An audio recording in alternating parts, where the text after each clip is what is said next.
જો વ્યક્તિના ઈરાદા પક્કા હોય, તે દરેક મુશ્કેલીઓનો સામનો કરીને લક્ષ્ય પ્રાપ્ત કરી શકે છે. કોઈ પણ સંબંધને ત્યારે જ સાચો માનજો જ્યારે તમારા નિષ્ફળ ગયા પછી પણ તમારી સાથે ટકી રહે. જે આંખોથી તમે મેસેજ વાંચો છો એ આંખોના બધા જ સ્વપ્નો પૂરા થાય તેવી પ્રભુને પ્રાર્થના. નજીક રહેતા હોય કે દૂર, કંઈ ફરક ન પડે. જે લોકો દિલથી કદર કરતા હોય ને એ તો દૂર રહીને પણ દિલની નજીક હોય છે. ઊંઘ આવતી હોય એમને રાત મુબારક, ન આવતી હોય એમને કોઈની યાદ મુબારક.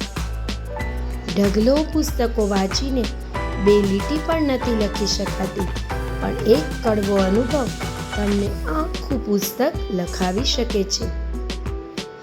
આવનાર અંધકારથી ક્યારેય ડરશો નહીં, કેમ કે એ અંધકાર પછી ચોક્કસપણે પ્રકાશ જ હોય છે.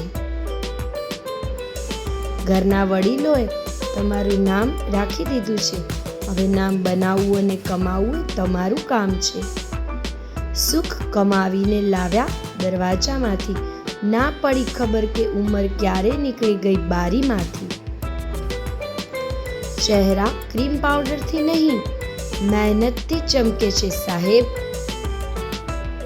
બધા જ દુઃખોની એકમાત્ર દવા એટલે મનગમતી વ્યક્તિ સાથે થોડી વાતો.